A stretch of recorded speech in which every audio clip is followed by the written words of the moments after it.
안녕하세요. 정신분석의들입니다. 로렌스 J. 브라운 씨가 쓴 상호주관 적가전과 무의식이라는 책 우리 살펴보고 있는데 오늘은 7장입니다.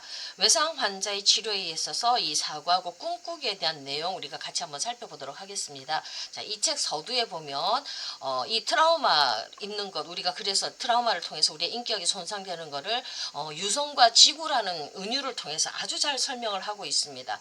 우리 지구가 있죠. 지구가 있으면 대기층이 있습니다. 대기층이 있고 이제 커다란 유성들이 이제 와서 우리 지구를 공격하지요. 그러면 대기층에서 웬만한 것들은 다 소거를 시켜줍니다. 거기서 다 불타오지 없어지지요. 근데 너무나 강력한 유성은 이 대기층을 뚫고 들어와서 우리의 지구의 한 부분을 완전히 파괴를 시켜버리죠. 요걸 가지고 우리의 트라우마가 입히는 우리 인격에 손상을 입히는 것을 잘 설명해 주고 있습니다.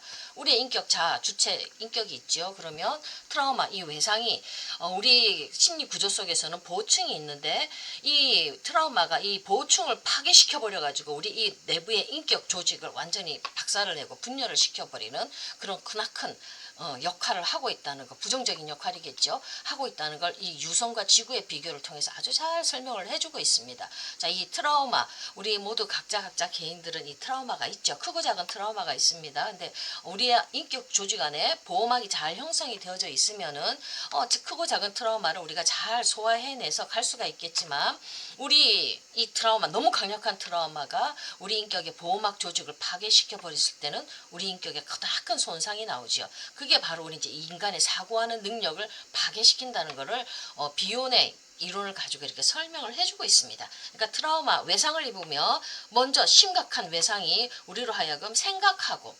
꿈꾸고 상상하고 그러한 사고하는 능력을 망가뜨려 버린다는 겁니다. 우리 인간은 어떤 현실 속에 있을 때 그 현실에 압도당하는 인간이 아니라 그 현실 너머의 것을 꿈꾸고 바라보면서 생각하고 의미를 주고 상징화시키면서 우리의 정신성은 그것을 뚫고 앞으로 성장해 나가지요. 근데 이거를 우리 인간이 의미를 주고 상징화시킬 수 있는 사고하고 꿈꾸고 생각하는 이 능력을 완전히 외상이 박살을 낸다는 겁니다. 그러니까 인간이 우리 한번 트라우마를 입으면 사고 능력이 다 깨어져 버리기 때문에 우리 인격적인 성장이 일어나지는 않죠. 내 아픔과 고통에 대해서 의미를 주고 해석을 하고 역사화 시켜야지만 우리는 한 걸음 한 걸음 인격적인 성장이 이루어질 거지 않습니까? 고통을 딛고 일어설 것인데 이거를 박살을 낸다는 겁니다. 아주 파편화시켜 버린다는 겁니다. 이 외상이 우리의 인격을 분열시키고 그러면서 이거 분열만 시키는 게 아니라 그것만으로도 큰 영향을 끼치는데 우리가 이제 이게 다 깨어져 버렸으니까 막 복구하려고 우리 무의식에서도 막 난리가 치겠죠. 그러면서 나름대로 경직되게 구성된 외상 조직을 만든다는 겁니다. 베타 요소. 베타 스크린이라는 용어를 쓰거든요. 이것이 조직화된다는 겁니다. 이것이 나쁜 것들이 외상 경험들이 이렇게 조직하게 되어서 이 우리 인격 구조가 더욱더 안 좋은 방향으로 흘러갈 수밖에 없게 이렇게 만든다는 거거든요. 그리고 이 외상적 조직은 이 외상이 이렇게 조직화된 것들은 현실과 접촉하는 그런 정신의 부분으로부터 떨어져 나간다고 얘기를 하고 있습니다. 이게 구조화되어서 외상에 입힌 그 흔적들이 이렇게 우리를 이렇게 조직화시켜서 정신 구조 안에 있는 것도 문제가 되는데 이게 더 큰 문제는 현실을 파악하는 능력을 손상시켜 버린다는 겁니다. 현실감이 없게 만드는 거죠. 그래서 우리 트라우마 강하게 입은 사람들 보면 말도 잘 못하고 그다음에 현실감들이 없죠. 멍 떠 있는 것 같은 그런 모습들을 우리가 볼 수가 있는데 우리 간단하게 얘기해도 교통사고로 PTSD 이렇게 겪는 사람들 보면 순간에 몽롱하잖아요. 그 사고 순간을 기억을 못하지 않습니까? 기억을 못하고 뭔가 그 현실과 접촉하지 않고 딴 나라 세계에 있는 것 같은 그런 경험들을 하게 되죠. 자, 이렇게 크고 작은 우리 그 외상이 우리로 하여금 생각할 수 없게 만들고 그 다음에 현실과 접촉하는 정신의 부분들이 이렇게 막 떨어져 나가게끔 이렇게 만들어 준다는 겁니다. 자, 비혼의 표현으로 좀 사용을 하자면 심각한 외상은요. 알파 기능이 역전되게 만듭니다. 우리가 알파 기능이 만들어져야지 점점 우리가 생각하고 사고하면서 의미를 만들고 그렇게 살아갈 수 있는데 이게 역전되어 버립니다. 이게 깨어진다는 얘기거든요. 그래서 어떻게 하냐면 퇴행되어져 버려가지고 알파 요소로부터 베타 요소, 아주 감각적인 경험만 있는 이 베타 요소로 퇴행이 되어버립니다. 그러면 이 베타 요소들이 나중에는 조직화되어져 가지고요. 스크린을 만들어요. 베타 스크린, 조직화된다는 얘기예요. 이게 이제 우리 인격 구조 속에서 딱 자리 잡으면 이게 이제 투사적 동의시를 통해서 막 바깥으로 행동을 하도록 만들어 버리거든요. 그래서 부정적인 나쁜 일들이 계속 반복되게끔 외상들을 자꾸 입을 수밖에 없는 그런 환경들을 내가 만들어 나가는 거죠. 이게 문제가 되는 거지 않습니까?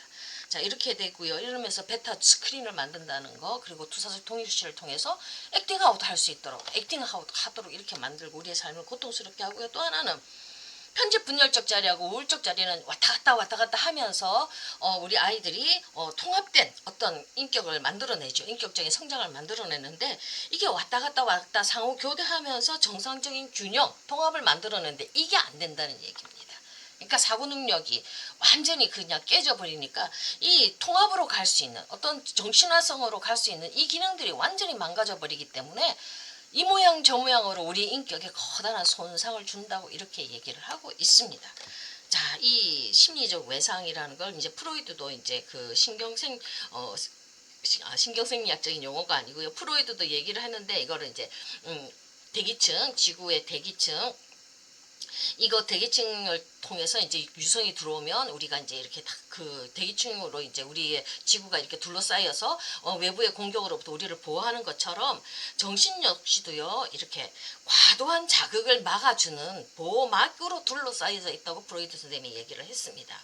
자, 이렇게 되면 아까 제가 초기에 얘기했던 것처럼 우리 정신 안에도 어떤 과도한 자극으로부터 우리를 보호하고 지켜주는 이 보호막, 지구가 하는 대기층이 하는 그 역할, 이 보호막으로 우리 정신세계도 이렇게 둘러싸여져 있다고 하는데 이게 잘 형성이 되면 우리가 어쩔 수 없이 인생 살면서 우리는 충격을 받는 사건들이 생기죠. 외상들을 입을 수밖에 없는데 이 보호막이 튼튼하면 견뎌나갈 수가 있겠죠. 근데 연약한 보호막이면 깨져버리겠죠. 그래서 이 보호막을 이게 어떻게 이제 만들어지는가 우리가 궁금할 수밖에 없지 않습니까? 이렇게 할 때 이제 이 정신분석적 사고에서는요, 정신분석에서는 이 보호막이요 내재화된 대상관계에 의해서 세워진다고 얘기를 하고 있습니다. 엄마의 알파 기능 보호해주고 새롭게 해석해주고 담아주는 이 엄마의 알파 기능, 엄마의 그 경험을 통해서 우리 아이가 알파 기능을 내재화하는 것처럼 이 좋은 내재화된 대상관계에 의해서 내 마음에 이 좋은 보호해주는 보호막들이 만들어진다고 이렇게 얘기를 하고 있습니다. 그렇다면 우리 엄마들이 아이들을 보호해주는 이 기능들, 아이들에게 알파 기능을 통해서 뭔가 해석해주고 담아주는 이 기능들이 아이의 몸속에 내재화되어지면 이것이 아이를 보호하는 기능으로 자리 잡으니까 우리 엄마들이 얼마나 중요한 역할을 한다는 것을 우리가 알 수가 있는 거지요. 자, 칸이라는 학자는요, 보조적 자아로서의 어머니의 중요성을 강조하고요. 자, 이것이 보호막의 기본적 구성 요소라고 강조를 했습니다. 그러니까 우리 아이들이 세상을 살아나갈 때 험한 세상 속에서 크고 작은 어떤 위험이 있을 때 자기 스스로를 지키고 견디고 해석하면서 나갈 수 있는 가장 초기의 그 경험들은, 가장 초기의 방어막들은 엄마들이 만들어준다는 겁니다. 그러니까 엄마들이 그 기능이 아이들 속에서 그게 내재화된 기능이 들어가면 우리 아이들은 이후에 어떠한 충격들이 와도 소화해낼 수가 있다는 겁니다. 정말 중요한 역할을 우리 엄마들이 하고 있습니다. 그러니까 이 엄마의 공감하는 능력, 엄마가 해석해주는 능력, 담아주는 이것이 그대로 내재화되어질 때, 내 안에 들어왔을 때 나도 외부에서 이후에는 엄마가 없어도 어떤 충격이 오면 충분히 의미를 주고 해석할 수 있고 내가 견뎌나갈 수 있는 힘을 준다는 얘기입니다. 자, 이걸 또 보호막을 뭐 피부라고도 얘기를 하고요. 뭐 자기애적 봉투들하고도 이렇게 얘기를 하기도 하는데, 자, 이 보호막은 정말 중요한 건 그 좋은 대상관계가 내재화되어질 때 이것이 더 많이 튼튼하게 세워진다는 거 우리가 중요성을 알고 있어야 될 것 같고요.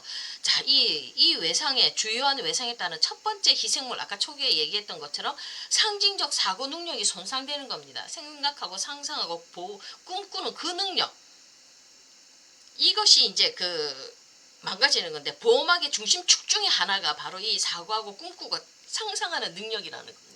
이걸 통해서 충격이 들어왔을 때 보호막의 기능이 내가 꿈꾸고 사고하고 상상하면서 뭔가 의미를 만들어내고 역사를 만들어내는 거, 이걸 통해서 아이가 그거 견뎌나갈 수 있는 건데, 이 외상이 이걸 팍 파괴시켜 버린다는 겁니다.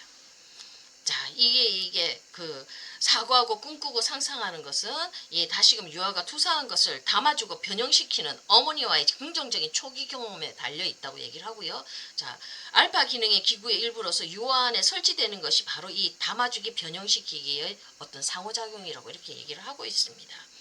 자, 자기 대상들, 엄마죠. 자기 대상들 사이의 관계가 체적인 곳에서 그 관계들, 좋은 관계들 속에서 이것은 내재화되고요. 이 내재화된 관계들은 자기의 모든 정동적 표현들을 담을 수 있는 내적 구조, 피부 또는 뭐 봉투라고 얘기하거든요. 그런 거 담을 수 있는 것, 그리고 담는 것의 발달로 이렇게 들어갑니다. 한마디로 얘기해서 보호막을 형성할 수가 있다는 얘기죠. 근데 이것이 외상은요, 그런데 좋은 관계일 때는 그렇게 되어지는데 보호막을 만들어 주는데, 반면 외상은 칼로 찔러 피부를 찢는 것 같이 유사하게 우리 보호막에 구멍이 나는 것으로 이렇게 경험이 된다고 이렇게 얘기를 하고 있습니다. 그러니까 어쩔 수 없는 이 현실 속에서 살아나가기 위해서 초기에 우리 엄마들이 그 보호막을 잘 형성해주면 아이들은 그나마 좀 견디면서 살아나갈 수가 있겠죠. 자, 그렇다면 심각하게 손상을 입은 환자들, 우리 치료실에 찾아오지 않습니까? 이 사람들은 이제 베타 요사가 알파 기능에 의해서 알파 기능이 망가졌으니까 알파 요소로 전환되는 이것을 다시 회복시켜줘서 알파 기능을 회복시켜줘서 알파 요소로 전환되는 정상적인 발달 과정을 복구해야 되겠죠. 그래서 이전에 소화되지 않는 사실들을, 이것들 베타 요소로 들어왔잖아요. 이것들을 기억들로 변형시켜고 말할 수 있도록 해줘야 되겠죠. 언어화되고 의미화될 수 있도록 해줘야겠죠. 그래서 궁극적으로 환자가 그 기억들을 그들의 이야기 속에서 다시 쓰는 것, 그걸 통해서 재역사화 시켜줘야지 이 사람들이 살아나갈 수가 있지 않겠습니까? 그러니까 그 기억들을 이제 끌어내어서 다시 한 번 더 재조직화할 수 있고 재역사화할 수 있도록 이렇게 만들어줘서 다시 쓸 수 있도록 이렇게 만들어줘서 그 기억들을 그들의 계속적으로 진행되는 정체성의 느낌 안으로 분열되어서 무의식에 들어갔던 이것들을 통합하고 역사화할 수 있도록 도와주라고 이렇게 얘기를 하고 있습니다. 너무 무섭고 공포스러워서 이게 알파 스크린, 베타 스크린으로 이렇게 조직 안에 있던 것들을 다시 한 번 더 이 사람들이 말할 수 있도록 해주고 재경험할 수 있도록 해주고, 그런 다음에 이 자기의 그런 것들을 언어로 말할 수 있도록 해주고 기억들을 되살려서 다시 의미를 주면서 다시 쓸 수 있도록 해줘서 이 파편화되었던 이것들을 통합하고 역사화하는 것들로 만들어줘라 이렇게 얘기를 하는데, 이 과정에서는 물론 상담가나 분석가하고 깊은 라포가 형성이 되는 것은 전제 조건이고요.